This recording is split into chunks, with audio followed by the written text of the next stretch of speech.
मध्य प्रदेश की 28 सीटों पर उपचुनाव के रिजल्ट सामने आ चुके हैं और रिजल्ट बेहद ही चौंकाने वाले यहां पर निकलकर सामने आ रहे हैं। देर रात तक जो है पलटी है बाजी और आखिर 28 सीटों पर कौन किस सीट पर जीता है, इस पर आपको बिल्कुल ताजा अपडेट यहां पर मिलने वाली है, क्योंकि 28 सीटें काफी महत्वपूर्ण है और तय करने वाली है मध्य प्रदेश में क्या कमलनाथ की वापसी या फिर बरकरार रहेगी बीजेपी, ज्योतिरादित्य सिंधिया का वर्चस्व बना रहेगा। इस पर आपको कुछ बड़े आंकड़े जो रिजल्ट यहां पर ताजा रुझान यहां पर निकलकर सामने आ रहे हैं। जहां दोस्तों उपचुनाव की बात की तो 28 सीटों पर सभी 15 राउंड की गिनती हो चुकी है और लगभग ये फाइनल हो चुका है कि कौन किस सीट पर जीत रहा है और कौन किस सीट पर यहां पर जीत चुका है। इस पर आपको महत्वपूर्ण जानकारी।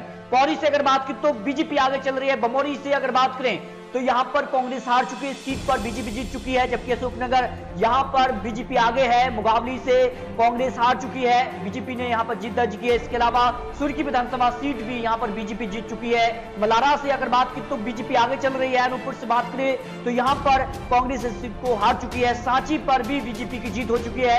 व्यवरा से अगर बात करें तो यहां पर इस सीट को बीजेपी हार चुकी है। आगर से अगर बात करें तो कांग्रेस यहां पर आगे चल रही है और बीजेपी यहां पर पीछे है, जबकि हाटपिपलिया से बीजेपी यहां पर जीत चुकी है इस सीट को और मंदाता भी बीजेपी यहां पर इस सीट को जीत चुकी है। यानी बात करें तो काफी कुछ बड़ा उलटफेर देखने को मिला है मध्य प्रदेश की 28 सीटों पर जो रिजल्ट यहां पर निकलकर सामने आ रहे हैं। इसके अलावा अगर बात करें तो नेपानगर के लिए जो है बीजेपी आगे चल रही है और बदनावर तो बीजेपी जीत चुकी है और सामने भी जो है यहां पर तुलसीरावट आगे चल रहे हैं। सोबासरा से बात करें तो यहां पर भी जो है बीजेपी आगे चल रही है। जौरा से अगर बात करें तो यहां पर बड़ा उलटफेर देखने को मिला है और यहां पर बीजेपी जीत चुकी है। जौरा विधानसभा सीट कांग्रेस आ रही है। सुमावली में जो है बीजेपी को तगड़ा झटका है और इस सीट पर कांग्रेस आगे चल रही है। मुरैना भी जो है बीजेपी पीछे चल रही है। दिमनी में जो है कांग्रेस आगे चल रही है। यहां पर अगर बात करें अगली सीट तो अंबा विधानसभा सीट जो है कांग्रेस हार चुकी है, बीजेपी सीट को जीत चुकी है। त्रिकोणीय मुकाबला था, इसके सीधे तौर पर बीजेपी को फायदा हुआ है। मायावती के चुनावी मैदान में उतरने से जो अनुमान लगाया जा रहा था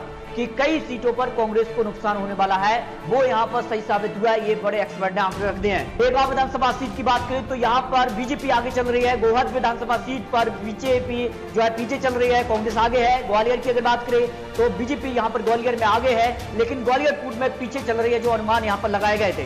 डबरा में जो है कांग्रेस आगे चल रही है, क्योंकि जिसका ज्योतिरादित्य सिंधिया की जो वापस ली थी उसका साफ तौर पर असर भी देखने को मिला है। और भांडेर में जो है बीजेपी जीत चुकी है भांडेर विधानसभा सीट, क्योंकि यहां पर त्रिकोणीय मुकाबला था, इसका सीधे तौर पर बीजेपी को फायदा हुआ है। ये बड़ी खबर है। करारा से अगर बात करें तो करारा से यहां पर बीजेपी पीछे चल रही है। इसके अलावा अगर बात करें तो इन 28 सीटों में से जो है बीजेपी जो है 19 सीटों पर आगे है और यहां पर बात करें तो 10 से 12 सीटें बीजेपी जीत चुकी है। और कांग्रेस की अगर बात करें तो कांग्रेस केवल यहां पर ब्यावरा विधानसभा सीट ही जीती है, बाकी यहां पर 8 सीटों पर कांग्रेस आगे चल रही है। बसपा के चुनावी मैदान में उतरने से बीजेपी को फायदा हुआ है, कांग्रेस को नुकसान हुआ है। ये मध्य प्रदेश की 28 सीटों पर आपको यहां पर ताजा अपडेट जान दिया है, लेकिन कुछ ही घंटों में जो है 28 सीटों पर फाइनल हो जाएगी कौन किस सीट पर जीता है। तो अभी आप चैनल को सब्सक्राइब कीजिए, बहुत जल्द आपको बिल्कुल फाइनल रिजल्ट की कौन कितनी सीटों पर जीता है और किस सीट पर किसका पलड़ा भारी रहा है, कितनी सीटों के साथ और कितने वोटों के अंतर से